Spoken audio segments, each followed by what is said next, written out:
ஓம் நம சிவாயம். சிவனே போற்றி. திருமூலர் சித்த வைத்திய சேவை மையம், சரவாங்கி வைத்தியசாலை, தருமபுரியிலிருந்து.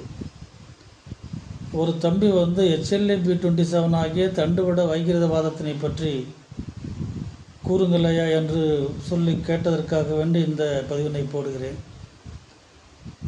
தண்டுவட வைகிரதவாதம், முள்ளழல் வாதம், மரணவாதம் என்றெல்லாம் சித்தர்களால் அழைக்கக்கூடிய அந்த வாத நோயானது முதுகுத்தண்டினை பாதிக்கும். கழுத்து பகுதியிலே இருந்த அனைத்து விதமான முதுகு முள்ளெலும்பு தண்டுகளும் இடைவெளி குறைந்து வலியினை ஏற்படுத்தும். நரம்புகள் அழுத்தப்பட்டும் அல்லது பிதுக்கப்பட்டும் திருப்ப முடியாத இயக்கத்தினை கட்டுப்படுத்தக்கூடிய அளவிற்கு வலிக்கும்.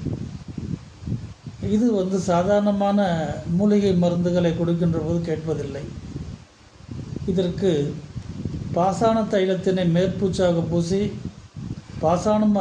பாசான மருந்துகளை கட்டுப்பாட்டுடன் நோயாளிகளுக்கு கொடுக்கின்ற பொழுது அந்த நோயானது கட்டுப்பாட்டுக்குள் வரும்.